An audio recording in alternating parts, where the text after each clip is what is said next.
여러분, 닥터 핑심슨입니다. 오늘은 제가 좀 화가 나서 나왔습니다. 아니, 로켓 쏘는 회사가 애플이랑 맞먹는다고요? 인터넷 위성 몇 개 띄웠다고 1,700조 원이라고요?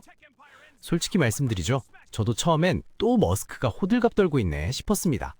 그런데 말입니다. 자료를 파보니까 이건 호들갑이 아니었어요. 이건 인류 역사상 가장 정교하게 설계된 독점 게임이었습니다. 머스크는 로켓을 팔고 있는 게 아니었어요. 그는 우주라는 부동산의 출입문을 팔고 있었던 겁니다. 여러분이 지금 보고 계신 스마트폰, 그 안에서 돌아가는 AI, 그리고 곧 여러분이 쓸 우주 인터넷까지 전부 이 남자의 손을 거쳐야 합니다. 오늘은 제가 여러분께 이 미친 제국이 어떻게 만들어졌는지, 그리고 우리가 왜 이 IPO를 주목해야 하는지 낱낱이 해부해드리겠습니다. 각오하세요. 오늘 강의 끝나고 나면 여러분도 주식 계좌 하나 열고 싶어질 테니까요. 자, 숫자부터 확인하고 갈까요? 스페이스X는 작년까지만 해도 사회시장에서 8천억 달러로 평가받았습니다. 그런데 갑자기 xAI라는 인공지능 회사랑 합병하더니 1.25조 달러로 펑 튀었어요. 우리 돈으로 1,700조 원입니다. 여러분, 이게 얼마나 큰 돈인지 감이 안 오시죠? 삼성전자 시가총액의 4배입니다. 테슬라보다 큽니다. 애플, 엔비디아 바로 다음이에요. 근데 이 회사, 로켓 만드는 회사 맞죠?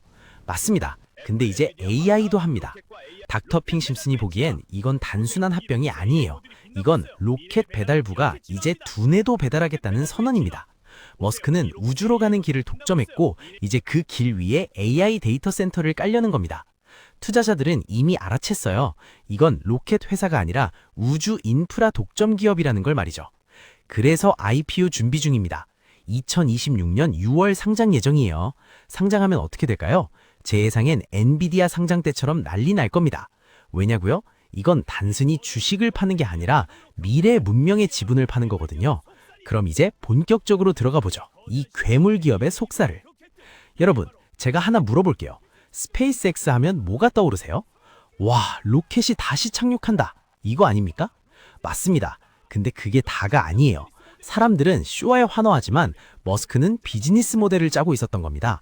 2015년 팔컨 9이 처음 착륙에 성공했을 때 전 세계가 놀랐습니다. 근데 머스크는 놀라지 않았어요. 그는 계산하고 있었죠. 이제 로켓 한 번 쏘는 비용이 90% 줄어든다. 그럼 우주 화물 운송을 독점할 수 있다. 실제로 어땠을까요? 2024년 기준 스페이스X는 전 세계 우주 발사 시장의 80% 이상을 점유하고 있습니다. 나사, 유럽 우주국, 심지어 경쟁국들까지 스페이스X 로켓을 씁니다. 왜? 가장 싸고 가장 믿을만하니까요. 닥터핑 심슨이 보기엔 이건 택배 시장이랑 똑같아요. 쿠팡이 새벽 배송으로 시장을 싹쓸이한 것처럼 스페이스X는 재활용 로켓으로 우주 배송을 독점했습니다. 로켓은 수단이에요. 진짜 상품은 우주로 가는 티켓입니다. 그리고 이 티켓은 지금 머스크만 팔 수 있습니다. 그럼 이 티켓으로 뭘 실어 나르냐고요? 바로 그겁니다. 그게 다음 이야기의 핵심이에요. 자, 이제 스페이스X의 진짜 돈줄 이야기를 해볼까요? 스타링크입니다. 여러분, 혹시 쓰고 계신 분 있으세요? 한국에 들어왔죠? 근데 전 세계적으로는 난리입니다. 현재 스타링크는 9,000개 이상의 위성을 지구 궤도에 띄워놓고 있습니다. 이 위성들이 뭘 하냐고요? 인터넷을 쏩니다. 하늘에서. 전 세계 150개국 900만 명이 이미 가입했어요. 그리고 매일 2만 명씩 늘어나고 있습니다. 닥터핑 심슨이 계산기 두드려 봤습니다. 이 속도면 2040년에 100억 명 달성합니다. 100억 명이요. 여러분, 넷플릭스 가입자 수가 2억 명입니다. 스타링크는 그보다 5배 큰 시장을 노리고 있어요. 근데 이게 왜 무서운지 아세요? 통신사가 필요 없거든요. 지금 우리는 KT, SK, LG한테 인터넷값 내고 있죠. 근데 스타링크는 그냥 하늘에서 쏩니다. 기지국도 케이블도 아무것도 필요 없어요. 그냥 접시 하나 달면 끝입니다. 아프리카 오지, 남태평양 섬, 심지어 바다 한가운데서도 인터넷됩니다. 이건 단순한 통신 서비스가 아니에요. 이건 지구 전체를 연결하는 신경망입니다. 그리고 그 신경망의 주인이 머스크입니다. 그럼 이제 궁금하시죠? 이게 끝일까요? 아닙니다. 진짜 무서운 건 지금부터예요. 여러분, 스마트폰 보세요. 지금 이 순간에도 여러분 폰은 어딘가에 기지국을 찾고 있습니다. 산에 가면 안 터지죠? 지하철에서도 끊기고. 왜? 기지국이 없으니까요. 근데 스타링크 V3 위성은 이 문제를 완전히 없앱니다. 차세대 위성은 디렉트 투 셀 서비스를 지원해요. 무슨 뜻이냐고요? 스마트폰이 위성과 직접 연결됩니다. 기지국 필요 없어요.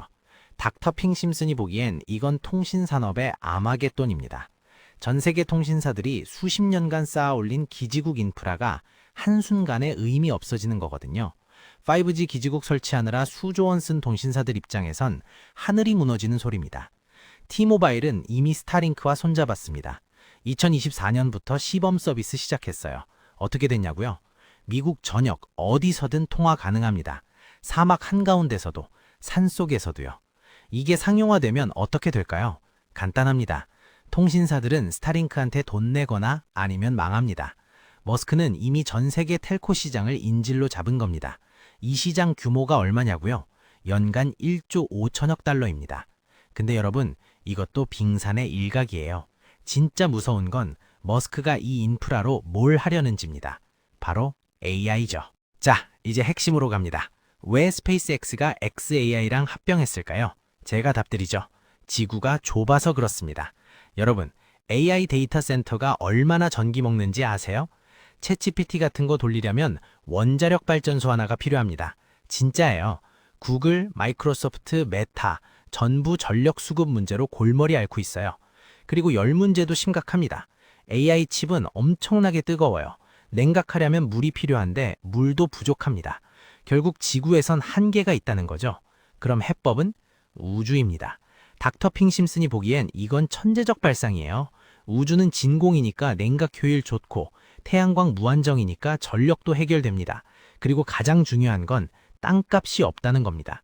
xAI는 이미 멤피스에 세계 최대 AI 데이터 센터 짓고 있어요. 근데 머스크의 진짜 목표는 궤도 데이터 센터입니다. 스타쉽으로 위성 데이터 센터를 우주에 쏘아 올리고 스타링크로 연결하고 전 세계 AI 연산을 독점하겠다는 겁니다. 이게 현실화되면 아마존, 구글, 마이크로소프트 전부 머스크한테 머리 숙여야 합니다. 왜냐면 가장 싸고 빠른 AI 컴퓨팅이 우주에 있을 테니까요. 근데 이걸 가능하게 하는 게 하나 있습니다. 바로 스타쉽이죠. 여러분, 스타쉽 보셨어요? 120m짜리 거대한 로켓. 폭발도 몇 번 했죠. 사람들은 비웃었어요. 또 머스크 쇼네. 근데 닥터 핑 심슨은 웃지 않습니다. 왜냐면 이 로켓이 게임의 룰 자체를 바꾸거든요. 기존 로켓은 한 번에 20톤 정도 실어 나릅니다. 근데 스타쉽은 150톤입니다. 7배 이상이에요. 그리고 완전 재사용 가능합니다. 비용은 기존 로켓의 10분의 1 수준입니다. 이게 뭘 의미하냐고요? 간단합니다. 우주에 공장 짓는 게 가능해진다는 겁니다. 데이터 센터 올리는 것도 가능하고 거대 위성 띄우는 것도 가능해요. 심지어 화성에 도시 짓는 것까지도요. 머스크는 연간 1만 대의 스타쉽을 생산하겠다고 했습니다. 미쳤죠? 근데 테슬라 생산 라인 보면 불가능한 숫자도 아니에요. 이게 현실화되면 우주 개발 비용이 100분의 1로 떨어집니다. 그럼 뭐가 달라질까요? 우주가 일상이 됩니다. 우주 호텔, 우주 관광, 우주 광산, 우주 제조업 전부 가능해져요. 그리고 그 모든 것의 출발점이 스페이스X입니다. 근데 여러분, 장밋빛 미래만 있는 건 아닙니다. 리스크도 엄청나죠. 이제 그 얘기를 해볼게요. 자, 현실 체크 들어갑니다. 스페이스X IPO가 무조건 성공할까요? 아닙니다. 닥터 핑 심슨이 보기엔 리스크가 3가지 있어요. 첫째, 투자자 압박입니다. 상장하면 분기마다 실적 내야 해요. 근데 우주 사업은 장기 투자가 필요합니다. 단기 수익 압박 때문에 머스크의 비전이 꺾일 수 있어요. 둘째, 스타쉽 실행 속도입니다. 아직 완벽하지 않아요. 폭발도 몇 번 했고 완전 재사용도 검증 안 됐습니다. 만약 스타쉽이 계획대로 안 되면 전체 비즈니스 모델이 흔들립니다. 셋째, 정부 견제입니다. 이미 중국은 스타링크를 경계하고 있고 유럽도 자체 위성 인터넷 개발 중이에요. 미국 정부도 너무 큰 독점은 좋아하지 않습니다. 규제가 들어올 수 있어요. 그럼 망하는 거냐고요? 아니요. 제가 보기엔 경쟁자가 없어요. 아마존의 카이퍼? 아직 위성 500개도 못 띄웠습니다. 스타링크는 9,000개예요. 중국의 궁왕? 기술력이 한참 뒤처져 있어요. 결국 스페이스X는 독주할 겁니다. 다만 가는 길이 험할 뿐이죠. 투자자들은 이 점을 명심해야 합니다. 이건 10년짜리 베팅이에요. 그럼 결론은 뭐냐고요? 이제 마무리하겠습니다. 여러분, 결론 내릴 시간입니다.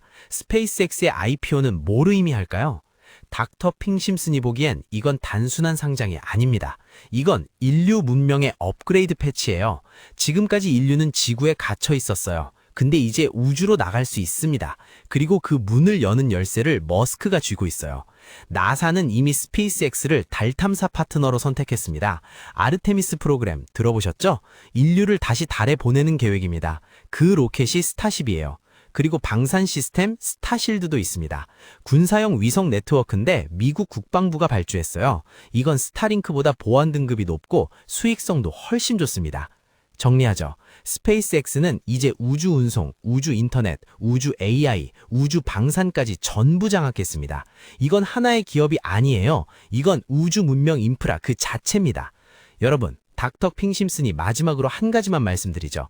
2004년 구글이 상장했을 때 주가가 $85였습니다. 지금은 $2,800예요. 30배 올랐습니다. 스페이스X도 그럴 가능성이 있어요.